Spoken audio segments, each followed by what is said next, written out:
توحید اشرف ہیں، ان کا سوال یہ ہے کہ یوٹیوب پہ کسی عالم کے بیان کی کلپ بنا اس کی اجازت کے لے کے استعمال کرنا اپنے چینل پہ، کوئی دینی چیز، نعت وغیرہ جس میں میوزک نہ ہو، تو اس کو کریٹر کو کمنٹ میں کریڈٹ دینا یا اوریجنل لنک دینا ضروری ہے یا نہیں، یا بغیر پوچھے اجازت لے سکتے ہیں؟ یعنی جن کریٹر نے یا جن یوٹیوب چینل نے اس کی پابندی لگا رکھی ہے کہ ہمارے کنٹینٹ کو آپ یوز نہ کریں، ہماری ویڈیوز کو آپ یوز نہ کریں، تو ظاہر سی بات ہے ان کی ویڈیو کو استعمال کرنا درست نہیں ہے۔ اگر ان کی طرف سے ممانعت ہے تو آپ ان کی ویڈیو نہ لیں ان کے چینل پہ سے۔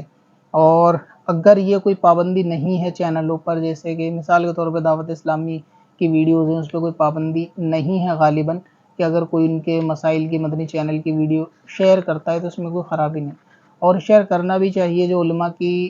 ایک کامن تقریریں ہوتی ہیں کہیں پر کسی جلسے میں، کہ اسے کافی سارے لوگ ریکارڈ کر لیتے ہیں، تو وہ ظاہر ہے کہ کسی کی پبلک پراپرٹی تو ہے، وہ کسی کی پرسنل تو ہے نہیں، تو اس کو کوئی بھی شخص ریکارڈ کر کے اپنے چینل پہ ڈال سکتا ہے، چاہے وہ پہلے ہی کسی اور کے چینل پہ پڑی ہوئی ہے اس کے بعد بھی۔ تو اس لیے اگر کسی نے منع کیا ہوا ہے کہ آپ اس کی ویڈیو نہ لیں تو نہ لیں، لیکن یہ کہ باقی سنی مسائل کی، عقیدوں کی، یا نعت وغیرہ یا دینی کانٹینٹ جو ہوتا ہے اس کو شیئر کرنا چاہیے اپنے چینلوں پہ۔ جس طرح سے بد عقیدہ ایک ہی کلپ کو 10 20 50 100 چینلوں کے اوپر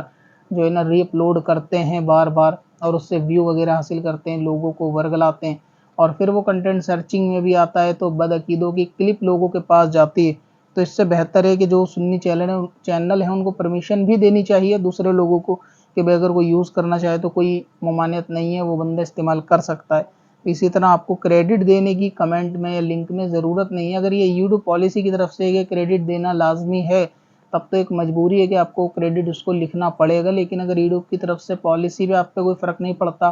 اور آپ کے چینل کو کوئی خطرہ نہیں ہے، تو پھر یہ ضروری نہیں ہے کہ آپ کسی کا ویڈیو لو تو اس کو کریڈٹ دو۔ آپ ویڈیو کو ری اپلوڈ جو ہے وہ کر سکتے ہیں، جبکہ چیز جو آپ ری اپلوڈ یا شیئر کر رہے ہیں وہ درست ہونی چاہیے، چاہے وہ مسائل کے اعتبار سے ہو یا عقیدوں کے اعتبار سے ہو یا کلام کے اعتبار سے، اس میں خرابی نہیں ہونی چاہیے۔